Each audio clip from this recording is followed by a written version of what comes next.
Malam ini kita masuk ke pertemuan terakhir sebelum kita UAS minggu depan. So di malam ini saya akan kejar 2 chapter terakhir dari materi kita dari buku DevCevi. Coba saya lihat dulu ya. Oke.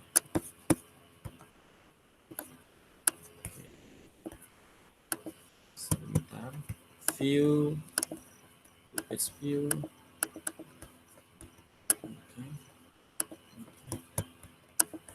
Display view. Jadi di pembahasan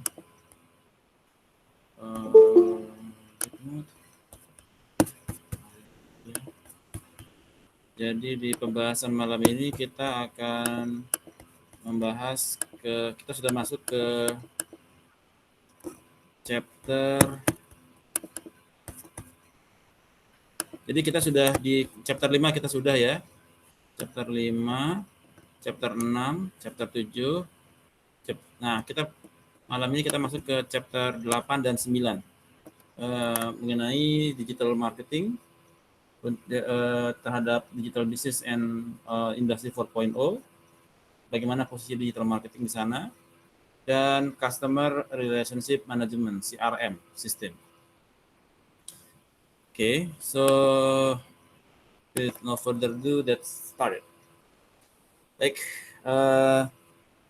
topik kita malam ini mengenai e-marketing, ya, e-marketing atau digital marketing. Digital business dan digital marketing adalah di 2 area di mana digital business is more into the supply chain dan e-marketing is more into the selling. Ya. But keduanya saling terintegrasi.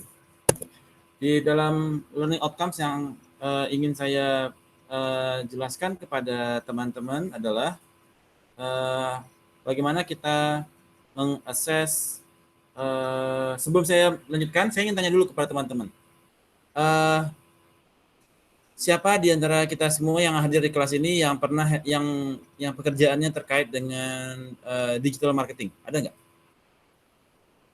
Dewi? Enggak. Ayu pegang digital marketing? Saya di divisi marketing, tapi bukan digitalnya? Iya, ada digital juga. Siapa lagi yang di digital marketing? Oke, Ayu ya. Baik. So, saya akan memberikan a glimpse of digital marketing kepada Anda semua. So, bagaimana e-marketing strategi, bagaimana strategi e-marketing, kemudian bagaimana kita membuat marketing plan yang kita akan intend untuk mengimplementasikan e-marketing strategi. Kemudian membedakan antara marketing communication dan yang tradisional dan digital. Oke. So, ada beberapa isu di dalamnya. Bagaimana kita mengintegrasikan tradisional marketing dengan e-marketing, ya. Itu issues. Karena tradisional marketing itu dia lebih kepada brosur, kemudian pamflet, ya, kemudian spanduk dan lain sebagainya. Sedangkan digital marketing dia berada di platform digital dengan menggunakan internet. Bagaimana kita mengintegrasikannya? There is management issues. Kemudian, how can we use electronic communication to differentiate our product and services? Ya, bagaimana device kita itu bisa mendifferentiate kepada produk atau services. Device itu baik itu laptop, handphone, ya, dan lain sebagainya. Kemudian how do we refine our marketing and communication mix to incorporate new medias? Jadi bagaimana kita meredefine atau mendefinisi ulang terhadap marketing dan komunikasi secara digital untuk diwakilkan kepada media komunikasi kita. So di chapter ini saya akan lebih menjelaskan mengenai framework dari digital marketing. So di dalam digital marketing, kalau Anda sebagai, kan kita kemarin sudah belajar mengenai bagaimana kita membuat digital business strategy. Nah, pada malam ini saya akan memberikan wawasan baru kepada Anda mengenai bagaimana kita menjadi di dalam sisi yang lain untuk terhadap digital marketing strategy. Bagaimana kita membuat digital marketing plan. So, di dalam digital marketing itu ada ada framework yang disebut dengan SOSTEC. Ya. SOSTEC itu kepanjangan dari situation, objectives, strategy, tactics, action, and control. Apa yang menjadi situation analysis? Ya. Situation analysis itu adalah untuk mengetahui where are we now? Where are we now? Ada di mana kita sekarang? Ya, in term of customer, in term of competitor, in term of partnership, in term of market trend, ya. So we would like to know where is our situation right now, ya. Di dalam situation analysis ini kita apa saja yang kita perlu ketahui, ya, yaitu goal performance, ya. Saat ini achievement kita sekarang seperti apa, goal performance kita seperti apa. Misalkan kalau kita di Instagram, apa yang menjadi goal performance Anda, ya? Anda kalau punya Instagram, yang menjadi goal Anda apa ya kira-kira?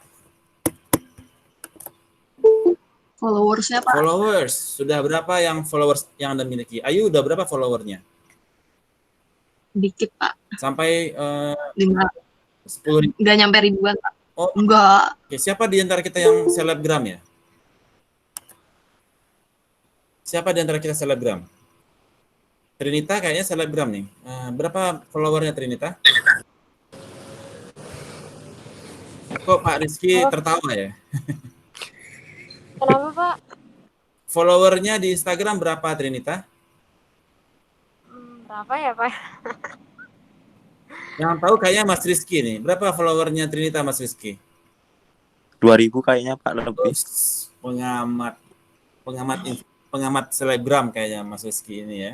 Kayaknya juga. So, itu adalah goal performance kita saat ini ya. Jadi saat ini Anda kalau di digital Instagram follower Anda berapa? Ya. Nanti di akhir sesi jangan lupa follow Instagram saya ya. Biar follower saya tambah banyak. Masa follower saya cuma sedikit gitu. Kemudian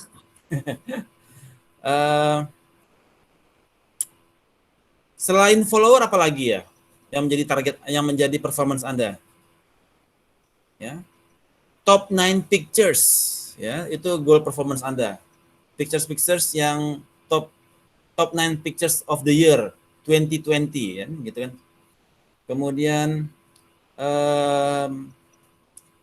Kemudian customer insights ya. Customer insights. Apa yang Anda cari dari customer insight terhadap situation analysis? Jadi kalau misalkan Anda bekerja di perusahaan Anda adalah Bukalapak, di Bukalapak customer insight-nya itu adalah berapa customer yang loyal kepada Bukalapak, yang hanya belanja di Bukalapak, kemudian berapa customer yang tidak pernah belanja di Bukalapak tapi dia hanya belanja di luar Bukalapak seperti Tokopedia, Lazada, Blibli, apalagi ya, Zalora, apalagi ya, JDID, apalagi Udah semua itu. Apalagi ya? Ada yang tahu apalagi? Udah segitu aja. JDID, Zalora, Tokopedia, nah itulah. Itu dia yang belanja hanya di luar Bukalapak. Kemudian ada juga yang customer insight-nya itu yang dia belanja di Bukalapak dan selain Bukalapak. Dia belanja di Bukalapak sekaligus belanja di JDID. Itu adalah customer insight. Berapa tiket size? Berapa tiket size dari setiap mereka belanja di Bukalapak? Misalkan di Bukalapak belanjanya setiap belanja itu rata-rata per bulan itu rata-rata dia transaksi itu per bulan $100 di Bukalapak. Kalau yang others only dia rata-rata transaksinya dia $150. Kalau yang dia both Bukalapak and others, di Bukalapaknya dia 130, di others-nya dia 120. So there is customer insight. Bagaimana Anda mendapatkan insight terhadap situasi customer Anda? Berapa spending mereka di luar Bukalapak? Kemudian e-marketplace SWOT. Ada strength, weakness, opportunity, dan threat. Kapan situasi dianggap situasinya bagus ya? Terkait SWOT ini. Ada yang kebayang nggak? Suatu situasi dianggap bagus dalam kondisi SWOT ini apabila apa? Pak Rizky? Suara saya terdengar jelas? Terdengar, Pak. Oke. Dalam kondisi SWOT yang semacam apa yang bisa diasumsikan bahwa situasinya oke? Terus SWOT yang seperti apa yang diasumsikan situasinya not okay atau bad situation? Seperti apa ya?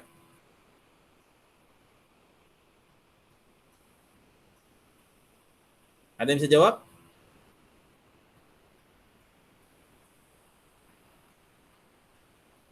Dewi? Anindya? Tadi mau jawab Anindya? Gimana? Kairani? Maaf Pak, saya baru join, belum connect. Oh, oke. Right. So, kondisi yang dikatakan situasi itu bagus apabila strength dari sebuah produk atau jasa dari perusahaan tersebut, itu strength-nya dia bisa serve kepada opportunity. Ya. Kalau strength-nya tidak bisa serve kepada opportunity, maka dia kondisinya buruk. Misalkan, suatu perusahaan dia jago membuat fashion, bikin baju fashion, ya. Tapi kondisi pandemi orang nggak banyak ke kantor, jadi dia fashion kantor lah gitu ya, pakaian kerja gitu ya, pakaian jas untuk kerja segala macam. Tapi dalam kondisi pandemi dia orang nggak butuh jas, orang nggak kerja keluar, orang work from home, sehingga strength-nya dia itu tidak bisa serve kepada opportunity pandemi. Maka situasinya buruk bagi perusahaan karena produk atau jasa mereka tidak dipakai orang walaupun mereka jago di sana. Tetapi kalau dia produknya itu misalkan membuat APD, membuat obat herbal, empon-empon gitu ya. Dan itu serve kepada opportunity, maka itu menjadi strength, menjadi situasinya adalah good, di mana strength-nya bisa serve kepada opportunity. So far so good, kapish? Pronto. Good. So, itu disebut dengan situation analysis. Kemudian juga situation analysis melihat kepada trend market. Sekarang trennya kemana? Ya, sekarang trennya ke online, ya, ke bisnis secara online. itu diperhatikan secara situation analysis. Kemudian secara online, kategori mana yang tinggi? Ya, kita udah pernah pelajari sebelum UTS kemarin ya. Ada berbagai kategori. Ada kategori entertain, ada kategori health, ada kategori yang di merchant-merchant itu kan. Banyak merchant dan kategori macam-macam. Kategori mana yang naik dalam kondisi pandemi, kategori mana yang turun. So that is situation analysis. Kemudian next goes into objectives. Ya. Di dalam objektif, setelah kita mengetahui performance kita di tahun 2020, objektif kita di tahun 2021 itu apa? Ya. Oke, coba resolusi Anda di 2020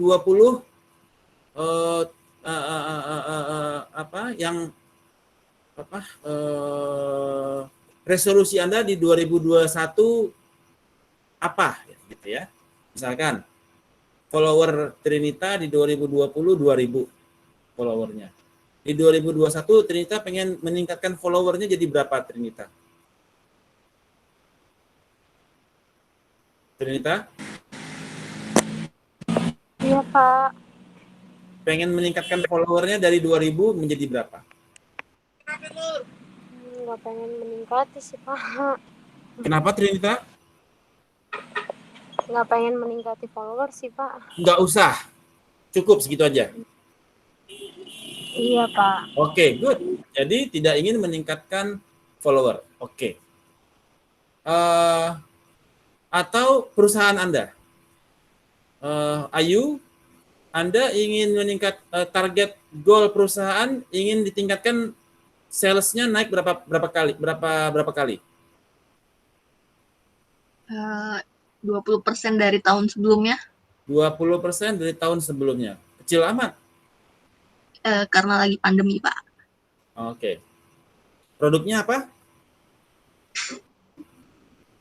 Produknya jasa pendidikan. Jasa pendidikan. Oke. Ingin naik 20%. Jadi objektifnya adalah meningkatkan sales sebesar 20%. Ya. So, di dalam objektif itu dibagi 3. Ada objektif secara primary, ada objektif secara secondary, dan objektif secara tertiary. Objektif primary-nya Ayu, dia ingin meningkatkan sales sebesar 20%. Berarti di secondary objektif, dia harus memikirkan apakah berapa conversion rate-nya. Saat ini dari orang yang tahu perusahaannya tempat Ayu bekerja, kemudian dia ditawari, kemudian dia mengambil jasa atau membeli produk jasa pendidikan tersebut, itu kira-kira conversion rate-nya berapa persen Ayu? Dari yang ditawarin, kemudian pipeline funnel-nya sampai dia membeli produk tersebut, kira-kira berapa persen tuh conversion-nya? Kurang dari 50%, Pak. 50%. Jadi dari 2 orang yang ditawarin, dari 3 orang yang ditawarin dan tertarik cuma 1. Ini ribuan sih, Pak, hitungannya. Kayak ribuan gitu. Ya, maksudnya dari 1000 lah ditawarin, yang kira-kira ngambil berapa orang? Ya, sekitar 500. 500. Oke, 50% ya? Ya. Alright. Besar sekali Ayu. Ya, karena hard selling juga, Pak. Oh, oke. Jasanya pendidikan apa ya?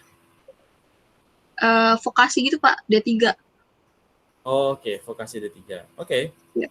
Sekarang Anda ingin meningkatkan sales 20%. Kemudian objektifnya Anda ingin meningkatkan sales 20%. Kemudian conversion rate-nya dia 50%, ya. Oke. Coba saya tweak sedikit. Anda ingin meningkatkan sales 100%. Ya. Kemudian conversion rate-nya dia 20%. Ya. Conversion rate-nya 20%. Dari 10 yang ditawarkan, hanya 2 yang tertarik. Kemudian yang objektifnya adalah meningkatkan sales 100%, 2 kali lipat. Kalau dia tidak meningkatkan conversion rate menjadi 20 tidak meningkatkan conversion rate dari 20% dan Anda ingin meningkatkan sales naik 2 kali lipat, maka apa yang harus dilakukan, Ayu? Gimana, Pak? Kalau perusahaan ingin meningkatkan sales 2 kali lipat, Iya. namun conversion rate-nya tetap cuma 20%. Dari yang ditawarkan, yang ngambil cuma 20%. Iya. Apa yang harus dilakukan? Strategi marketingnya, Pak.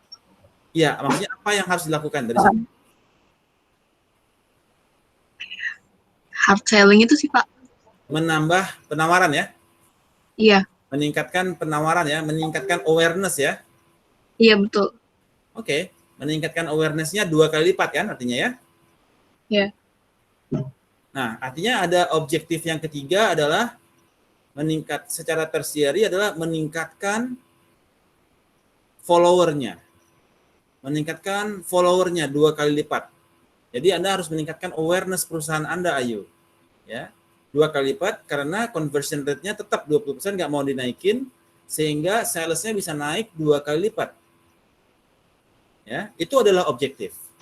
Jadi objektif meningkatkan sales 2 kali lipat dengan conversion rate tetap, sehingga awareness-nya harus ditingkatkan 2 kali lipat. Kalau dia seperti Trinita, dia penawarannya dia tetap nggak mau dinaikin conversion rate.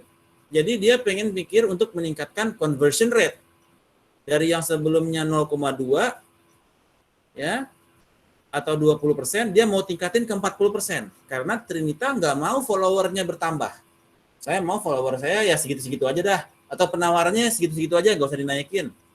Tapi saya mau conversion rate-nya naik 40%. Itu bagaimana caranya untuk meningkatkan conversion rate-nya naik menjadi 40%? Ada yang bisa jawab? Yang aware tetap ya 1000 lah, ya. Tapi kita pengen meningkatkan conversion rate dari 20%, saya pengen naikin 40%. Itu gimana caranya? Trinita, gimana caranya Trinita?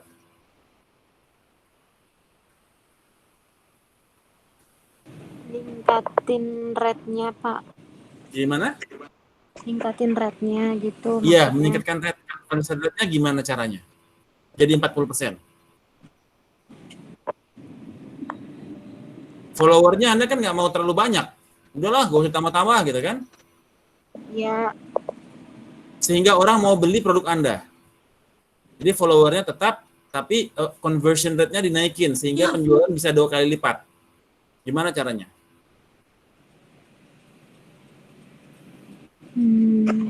Kira-kira aja, tebak aja. sebentar Pak lagi mikir. Atau ya gimana? Beralih ke sosial media yang lain mungkin. Apa gimana? Beralih ke sosial media yang lain. Beralih ke sosial media yang lain? Iya. Belum tepat. Mas Rizky gimana caranya? Mana Pak? Ini kok cuma saya doang yang buka kamera on ya? Semuanya pada tutup kamera semua ini. Saya on Pak. Gimana caranya Rizky? Supaya conversion rate-nya Trinita bisa naik jadi 40%. Dengan follower tetap. Dengan follower tetap Pak ya? Ya jumlah follower ya stabil lah gitu ya. Atau jumlah penawaran stabil lah. Nggak dilipat gandakan lah gitu ya. Normal aja lah 1000 orang. Tapi si Trinita dia pengen conversion rate-nya dia naik dari 20 ke 40 supaya sales-nya naik 2 kali lipat. Itu gimana caranya?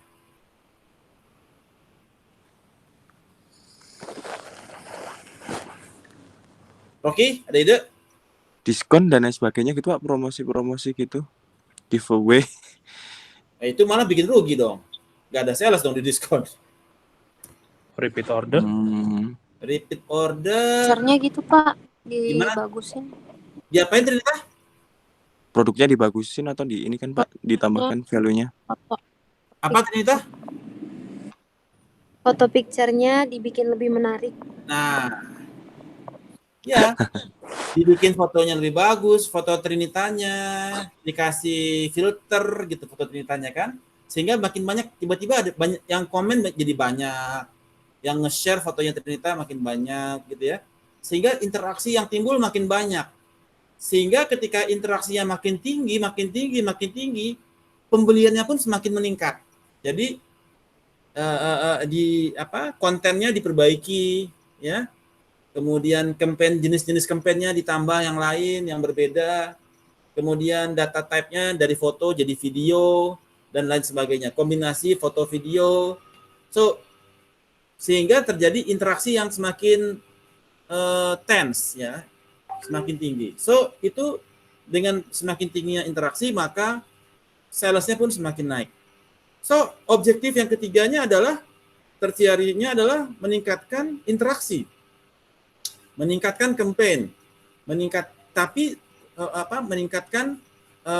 konten, memperbaiki konten, mengimprove konten-konten yang diberikan, ya. Sehingga penjualannya bisa double. So that is objectives. Di dalam objektif itu, yes, ada pertanyaan Rocky? Ya Pak, tapi kan kalau seperti itu berarti tadi kan yang saya tangkap sih di awalnya Bapak kan nanyanya dia itu asumsinya ingin followersnya tetap. Tapi kalau misalnya interaksi seperti itu bertambah, secara otomatis kan nanti bakal followernya bertambah Pak, karena interaksinya bertambah. Dia kan punya hak untuk dia kan sifatnya dia ini private dia Instagramnya, nggak yang public kan dia. Kan dia kalau mau tambah dia, wah gua nggak kenal. Jadi dia mau jualan kepada orang yang dia kenal doang nih. Kan ada yang sifat orang kan pemalu kayak Trinita kan. Dia agak malu-malu kucing gitu ya. Jadi nggak mau terlalu banyak temen yang kenal doang gitu ya. Nah, Enggak Pak, bukan malu-malu. nggak malu-malu juga ya. Enggak. Saya Oke. orangnya malah kepedean. Kepedean, oke. Kalau kepedean dibuka dong private-nya, jangan di private dong IG-nya. Oke. Nah, jadi kondisinya ada seperti itu. Jadi ada company yang dia untuk meningkatkan itu maka dia meningkatkan awareness. Ada yang dia meningkatkan interaction. Awareness-nya ya udah segitu aja lah. Nah, interaksinya yang dia perbanyak sehingga produk atau jasa yang dimiliki oleh Trinita itu dipurchase oleh orang lain. Nah, jadi dia fokus kepada followernya dia yang ini aja, yang loyal. Dan secara objektif itu ada macam-macam. Ada yang dari sisi sales,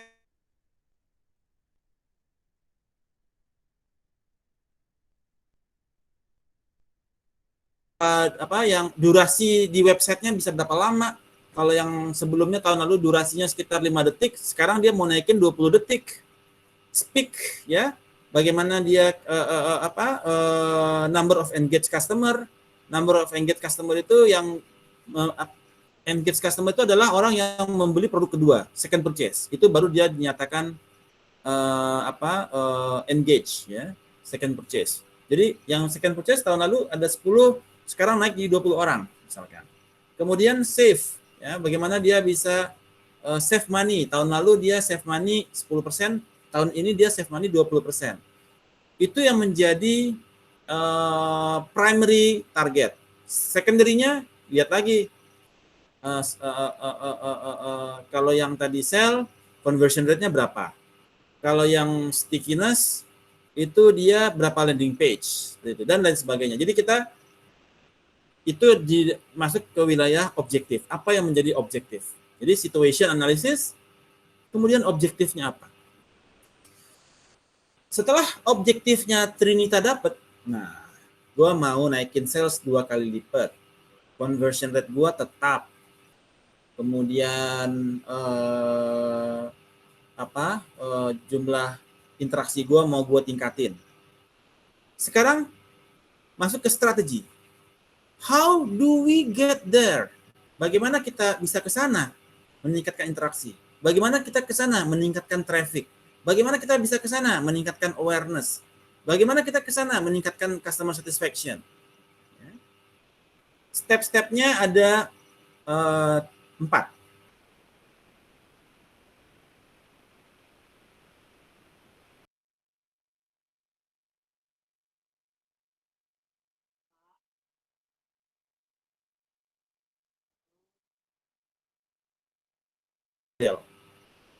Clustering model menggunakan K-means model untuk bisa mendapatkan persona dari masing-masing clustering model.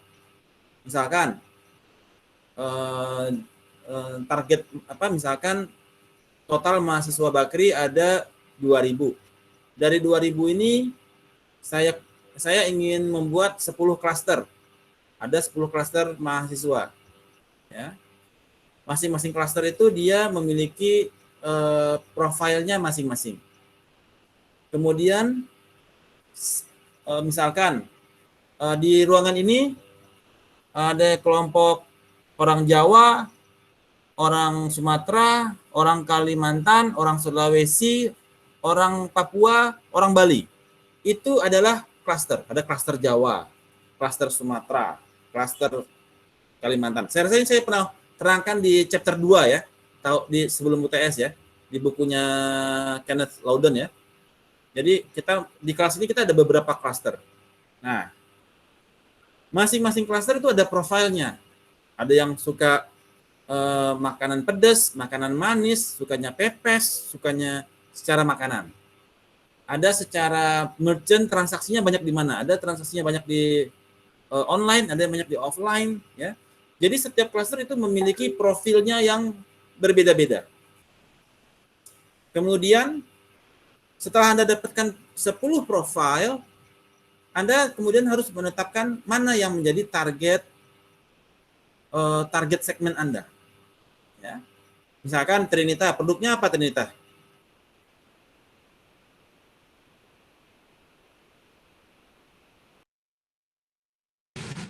Kenapa?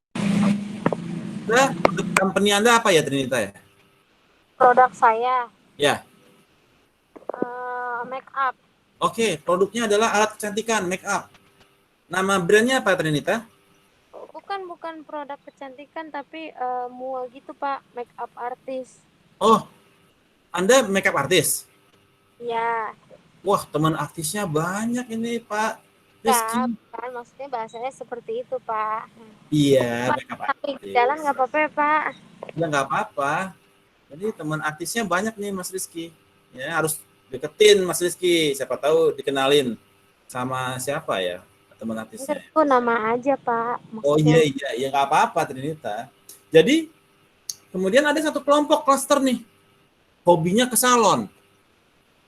Satu klaster hobinya nyalon gitu ya. Kalau cowoknya sukanya cowok pun suka make up kan, ada yang suka cowok yang Suaranya hilang, Pak. karena kedengeran. Hilang, Pak, barusan, Pak. Oke. Jadi ada klaster yang suka ke salon ya. Nah, ini nih. Klaster 3 dia salon hobinya dia make up person. Pokoknya pagi make up, siang make up, malam make up. Alis panjang, nyambung kalau kadang alisnya kan. Terus alisnya nyambung gitu ya.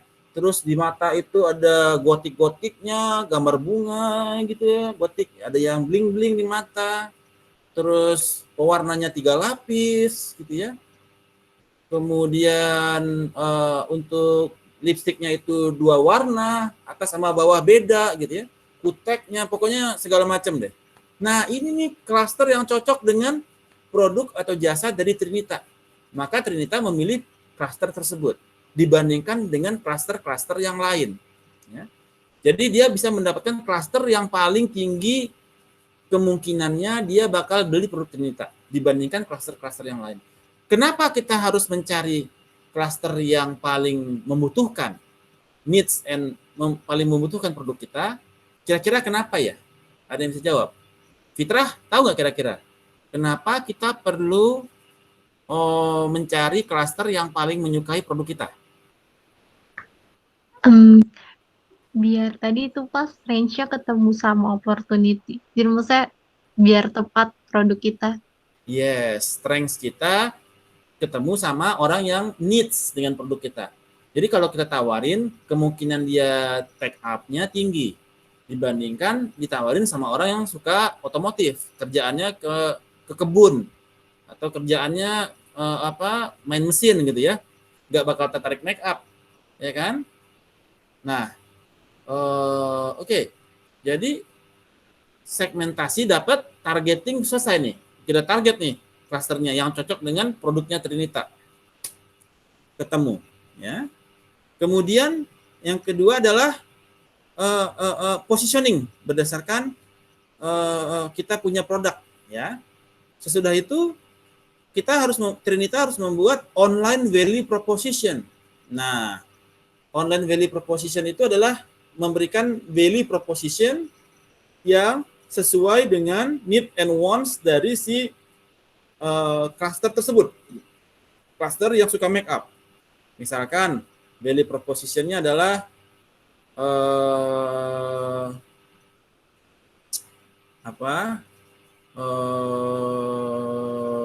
value proposition-nya adalah bekerja sama dengan manajemen artis, ya.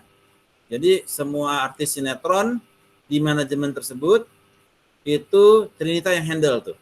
Jadi ada co-branding antara Trinita Salon dengan manajemen artisnya Dewi Persik gitu ya.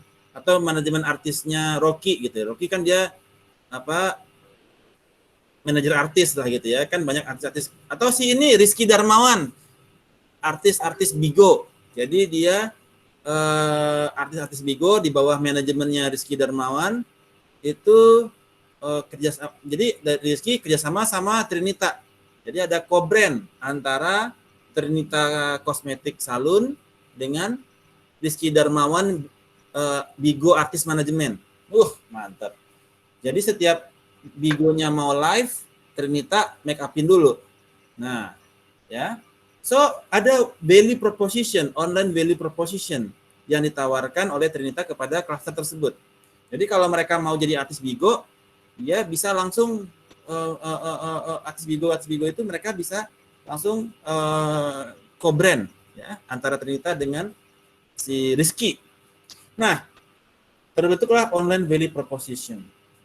Terus setelah online value proposition terbentuk, itu diterjemahkan lagi tuh kepada 8P-nya. Ada 8P. Apa yang tahu? Siapa yang tahu 8P itu apa aja? Produk, apa lagi? Produk, price, promotion. Terus, promotion, place. Yang empatnya lagi apa? People, proses, physical evidence, dan partnership. Nah, ada 8P. Jadi kalau Trinita bikin co-brand, Trinita Manajemen dengan Bigo manajemennya Rizky, secara produk dia ada bikin co-brand kan, co-brand produk nih. Jadi pemegang kartu co-brand bisa dapat harga murah. Co-brand yang punya Trinita bisa harga murah. Kemudian secara price ya, beda lagi harganya. Bisa redeem, point redemption. Jadi kalau dia bertransaksi kalau dia dapat komisi Bigo, ada poin yang bisa di-redeem untuk biaya kosmetiknya si Trinita misalkan. Jadi setiap artisnya si Rizky manggung terus dapat saweran gitu ya. Ada dapat poin berapa? Ya naga atau dapat hadiah buaya gitu ya. Terus Dragon gitu ya. Itu bisa di redeem di tempat kosmetik salonnya si Trinita. Jadi dia point redemption gitu ya. Jadi ada kayak co-brand gitu ya antara Rizky Bigo Management dengan Trinita Cosmetic Management. Kemudian secara people-nya, prosesnya, partnership, pasti partnership dengan Bigo Manajemennya si Rizky ya. Nah, itu jadi value proposition itu diterjemahkan ke dalam 8P. Nah, itulah how do we get there. Ya.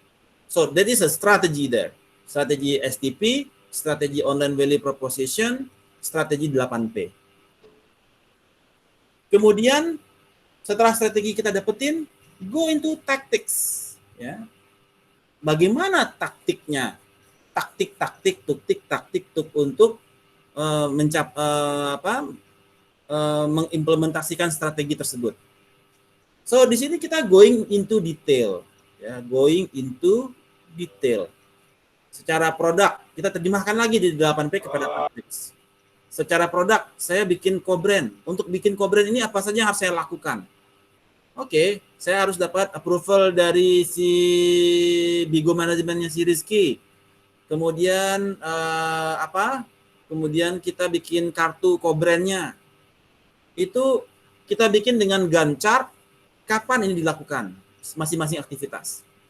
Kemudian secara redemption point, price, bagaimana ini pengaturan bonus naga jadi point redemption. Nah, atau bonusnya mobil balap gitu ya.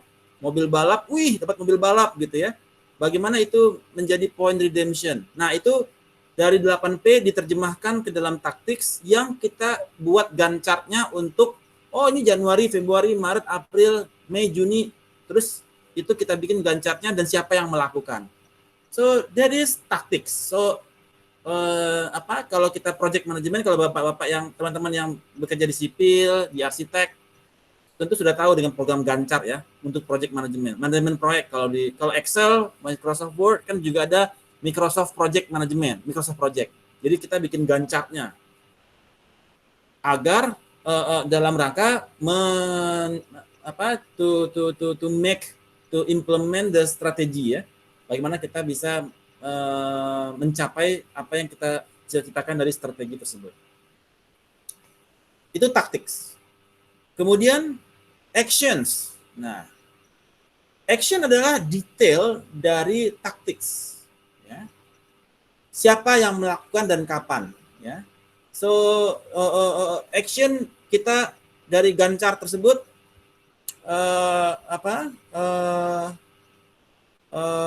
sorry. Tactics itu lebih kepada detail activity yang kita butuhkan. Sedangkan ketika action kita put ke dalam Gantt chart. Kita put ke dalam Gantt chart kapan ini dilakukan, siapa yang melakukan, ya. Kemudian berapa biaya yang dibutuhkan. So that is in the Gantt chart. Okay. Kemudian setelah itu di jalan action, kemudian baru kita lakukan kontrol. Sekarang kontrolnya apakah target kalau kita ingin meningkatkan traffic, ya, kalau cita-cita kita meningkatkan awareness karena conversion rate-nya tetap. Jadi kita ingin meningkatkan traffic, ya. Artinya kita meningkatkan traffic, strateginya kita online value proposition-nya kita itu secara promosi kita menggunakan Instagram Ads, kita menggunakan email blasting, kita membeli data Tokopedia yang bocor 70 juta data, kemudian kita email blasting sehingga target traffic kita bisa bertambah secara signifikan. So that is tactics, ya. Kemudian tergantung kepada objektif ya. Kalau kita ingin meningkatkan awareness, kita promosinya kita kejar Instagram Ads, kita kejar Mailchimp, kita kejar Facebook Ads. Sekarang sekarang juga WhatsApp juga sudah tidak ada lagi privacy mode ya. Sudah tahu ya, WhatsApp mau ditutup privasinya ya. Jadi kita semua data di WhatsApp bisa dimonetize untuk dibuat profilingnya. Anda cocoknya ditawarin produk apa? Ada tahu ya? Udah pada okein belum itu WhatsApp-nya? Udah, Pak. Waduh. Udah, Pak. Jadi Anda bersedia data WhatsApp Anda dipakai untuk profiling? Iya Pak, mau nggak mau. Jadi kita udah belajar privacy issue ya. Jadi sekarang Anda memahami resikonya ya. Pak, itu kita agree gitu bukannya kalau nggak agree ditutup ya akun WA-nya? Ya ditutup. Tinggal Anda pindahkan ke messenger yang aman. Udah tahu belum yang aman di mana? Gimana Yang Pak? Signal itu ya Pak? Signal. Dari dulu saya udah pernah bilang kan, yang aman di Signal kan. Jadi siapkan dari sekarang Signal, karena kalau misalkan WhatsApp itu dia udah berani menggunakan data Anda, menggunakan apa? Jadi ketika Anda membuat konten apa gitu ya, Anda kirim data apa, Anda berucap apa, kata-kata tersebut masuk ke file JSON. Kemudian jadi gini. WhatsApp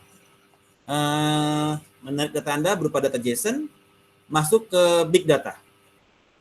Dari big data kan dibikin NLP-nya, Neuro Linguistic Programming-nya. Ini Anda cenderungnya kepada profil yang mana nih? Profil A, B, C, atau D? Berdasarkan apa yang Anda tulis. Oh, ini anaknya sukanya politik nih. Oh, kalau politik cocoknya sama produk apa ya gitu ya. Oh, Pak Rizky sukanya sama ini nih, animasi. Oh, kalau gitu ditawarin buku Naruto, bagus cocoknya. Oh, Pak Rizky komennya ngurusin artis-artis Bigo. Wah, kalau gitu dikasih obat apa gitu ya Pak Rizky ya. Nah, salep apa gitu ya, dan lain sebagainya. So, tergantung apa yang menjadi topik yang Anda tulis di WhatsApp Anda. So, apakah Anda rela WhatsApp Anda dipantau, dianalisa apa yang menjadi tulisan Anda, kemudian dilihat Anda cocoknya profil yang mana, sehingga Anda cocoknya ditawari produk yang mana oleh Facebook atau Instagram, karena nanti bakal ngeling tuh antara Instagram Anda dengan WhatsApp. Oh, Instagram yang ini, WhatsApp-nya ini nih. Kalau gitu di Instagramnya ditawarin ini aja, karena dia udah melihat profil Anda di WhatsApp. Apakah Anda bersedia, Ibu Khairani Handoyo? Atau yang lain, apakah bersedia WhatsApp-nya dipantau seperti itu? Kayaknya bakal berusaha untuk mulai beralih ke yang lain, Pak. Nah, memang susah sih untuk move on ya, saya tahu ya. Jadi perpisahan itu memang kadang menyakitkan. Tapi kerjaan banyak kan dari WhatsApp kan, Pak? Betul, Pak. Nggak itu dia. Ya, tapi apakah Anda mau pembicaraan di WhatsApp itu dipantau oleh WhatsApp untuk menawarkan produknya dia melalui Instagram? Misalkan gini, Mah, aku kayaknya motorku rusak. Aku males motor ini, aku nggak suka. Tiba-tiba Instagram Anda ditawarin motor Beat, diskon 50%. Ya kan? Mah, aku besok mau ke kebun. Naik Avanza mana kuat, bisa rontok ini mobil. Tiba-tiba ditawarin mobil Triton Second 4x4 HDX. Wah, kok aku butuh ini, kok ditawarin mobil Triton 4x4 HDX gitu ya. Jadi dia mengawasi pembicaraan Anda dan ingin mengidentifikasi Anda butuhnya apa. Sehingga dia bisa tawarkan melalui WhatsApp maupun Facebook. Karena orang tidak ada komunikasi yang intens di dalam Instagram ataupun Facebook. Izin ke belakang. Oke. Jadi apakah Anda bersedia data Anda dimonitor untuk mengetahui Anda profilnya seperti apa dan cocoknya untuk produk atau jasa yang mana? Anda bersedia? Enggak sih, Pak. Terkadang kan ada apa?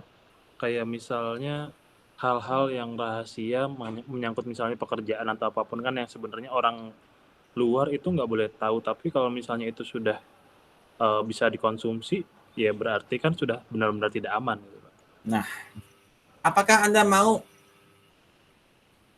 Anda lagi video call 19 detik, tiba-tiba itu terekam oleh Facebook atau Instagram gitu ya, dimonitor. It's very shamey ya, memalukan kan? So, kalau itu sudah terjadi, data Anda bisa terpublikasi atau di blackmail anytime, ya. Nah, kemudian saran saya Anda semua mulai sekarang siapkan Signal. Ya. Signal. Saya juga udah pakai Signal sekarang. Saya pakai Signal dari tahun 2017. Saya dari tahun 2017 untuk komunikasi-komunikasi yang sifatnya kritikal, saya pakainya Signal.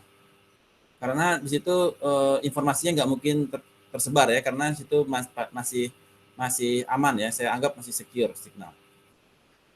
Good. So Tapi kalau Telegram, Pak, tergolong aman nggak sih, Pak? Telegram lebih tingkat keamanannya masih di bawah Signal. Ya. Tapi lebih mending daripada WhatsApp gitu ya, Pak?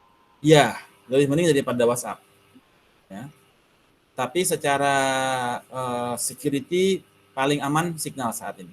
Saya lebih cenderung pakai Signal. Kalau untuk kantor, untuk keluarga lebih aman Signal ya. Kadang-kadang pembicaraannya kan sensitif. Kalau di Telegram kebanyakan untuk grup lah ya. Tapi untuk yang serius sebaiknya di Signal. Alright, so that is Sostack di dalam e-marketing. Any questions? Ada pertanyaan? Ya, sudah kebayang apa yang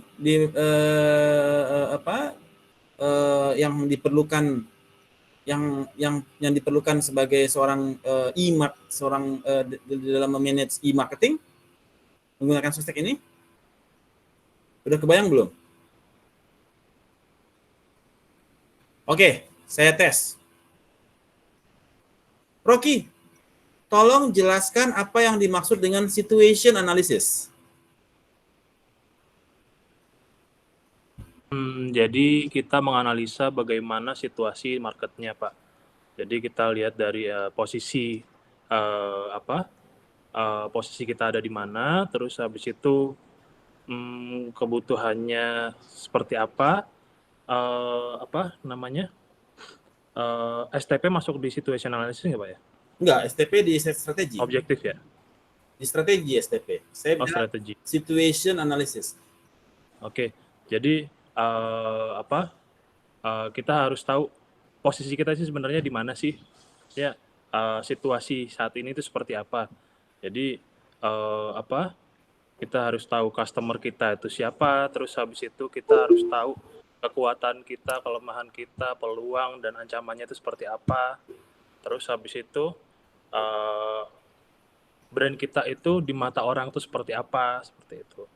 Dan kita harus tahu secara supply chain itu seperti apa, resource kita seperti apa, terus habis itu dari hulu ke hilirnya seperti apa. Mungkin kurang lebih begitu, Pak. Good. Sekarang soal kedua. Apa yang dimaksud dengan objectives? Farah Mutia. Iya, Pak. Apa yang di open cam ya kalau saya tanya ya. Apa yang dimaksud dengan objectives? Iya, Pak. Maaf, saya nggak bisa open cam, Pak. Wifi-nya seharian ngeselin, Pak. Boris, silakan. Apa yang dimaksud dengan objectives? Objektif mungkin tujuan dari goals dari perusahaan atau organisasi itu ya, Pak. Kayak tadi Dibagi misalnya, apa aja?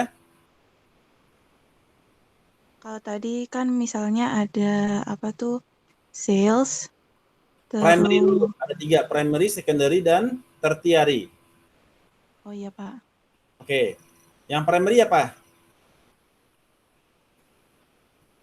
Kalau yang tadi sales sama itu yang persentase itu, Kalau sales itu yang primary. Conversion rate yang conversion rate, yang konversi. secondary. Ya, Tertiary tergantung ya, tergantung kalau dia conversion rate-nya tetap, maka awareness-nya ditingkatkan. Tapi kalau jadi yang awareness tetap, yang- maka conversion rate-nya ditingkatkan. yang tertiary itu berarti situational gitu ya, Pak ya? Situational. Kalau dia conversion rate-nya tetap, artinya di tertiary target saya harus meningkatkan awareness. Gimana, Pak? Tapi Maaf, kalau Pak. Suara kalau Bapak putus-putus wifi saya. ya, tapi kalau dia awareness-nya tetap, maka conversion rate-nya harus ditingkatkan. Itu di tertiarinya.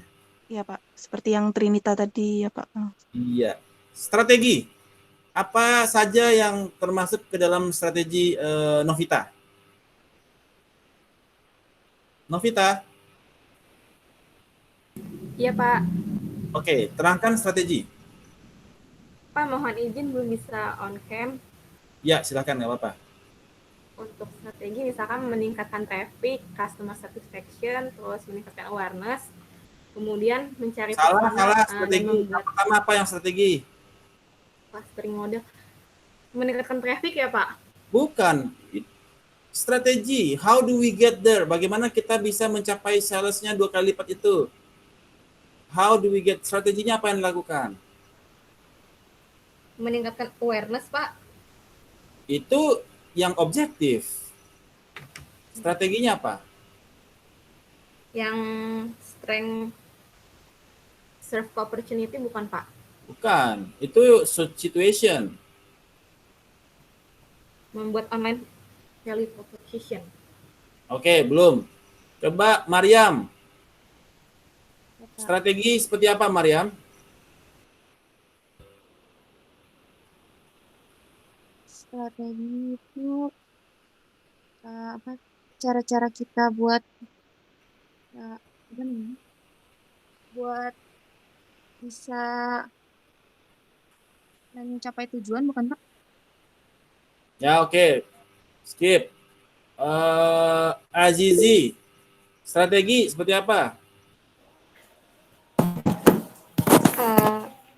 Strategi itu gimana kita nulis strateginya. Suaranya kurang keras. Strategi itu gimana kita nentuin gimana cara kita mencapainya, kayak menentukan segmentasinya, targetnya siapa aja, posisi kita di mana. Terus kita juga nentuin value proposition kita tuh apa. Terus kita urutin yang kredibilitas sebelum yang jadinya gimana. Terus habis itu kita harus konsisten di value proposition-nya. Terus habis itu tools-nya make apa aja, kayak web. Dari atau online value proposition diterjemahkan ke mana? Nggak ada di situ dari saya buat. Dari online value proposition diterjemahkan ke mana? Oh, Pak, putus-putus boleh. Dari online value proposition itu diterjemahkan ke mana? Diterjemahkan ke maksudnya, Pak, diterjemahkan? Diterjemahkan ke mana? Rocky, kemana diterjemahkan, Rok? Ke mana ya? Need and wants-nya, Pak? Bukan. STP, Pak. 8? 8P. Oh, 8P. Oke. Kemudian setelah strategi dapat, kita bikin taktik. Apa aja yang menjadi taktiknya, Dewi? Dewi? Taktik itu yang cara untuk melaksanakan strategi itu ya, Pak. Iya. Yang pertama tuh yang buat kontennya bagus itu nggak sih, Pak, di Instagram atau sosial media? Oke, apalagi? Jadi tergantung kepada objektif ya. Kalau Anda meningkatkan awareness, taktiknya artinya Anda promosinya menggunakan Instagram, kemudian taktiknya Anda bikin Instagram ads tiap seminggu sekali gitu ya. Atau membuat MailChimp sebulan sekali. Ya. Jadi lebih kepada activity yang diperlukan untuk mencapai objektif tersebut. Ya, melaksanakan strategi tersebut dalam rangka mencapai objektif. Ya. Kemudian actions. Actions ini kita ngapain ya, Rizky?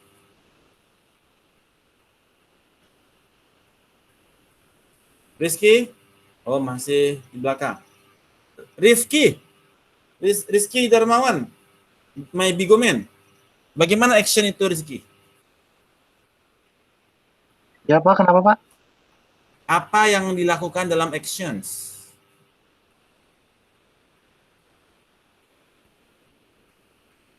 Apa yang Anda lakukan di dalam actions? Rizky?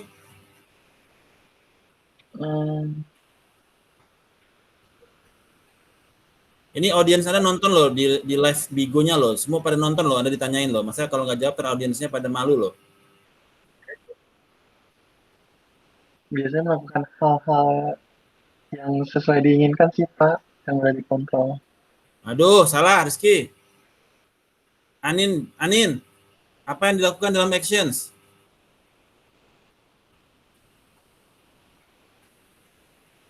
Rocky, terangin Rock, actions ngapain?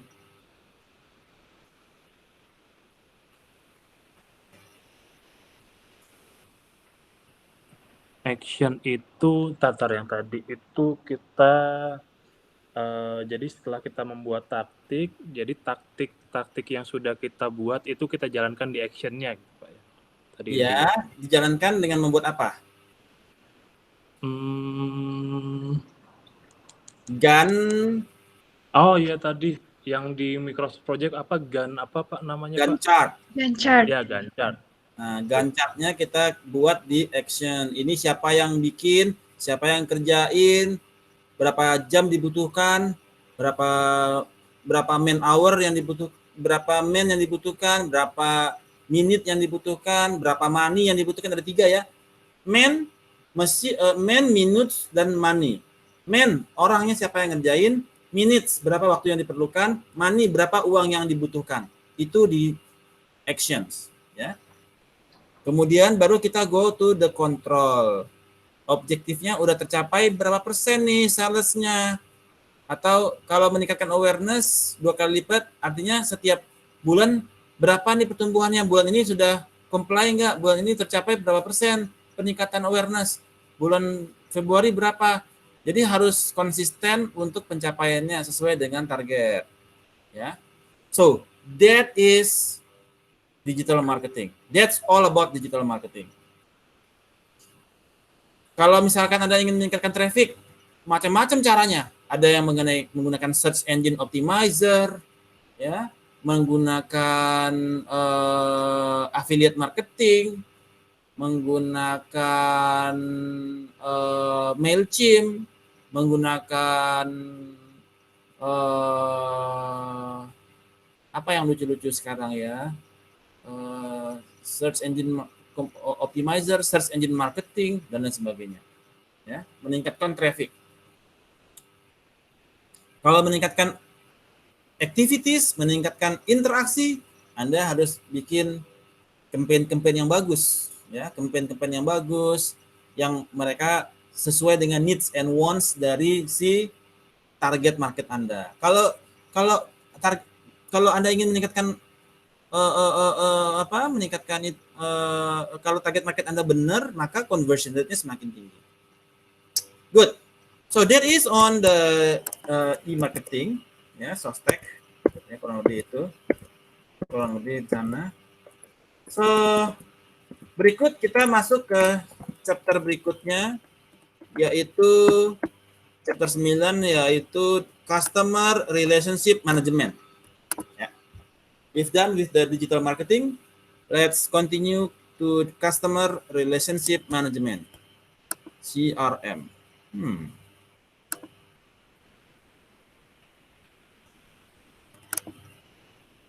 Alright, sebentar. Saya stop dulu recording. Stop recording.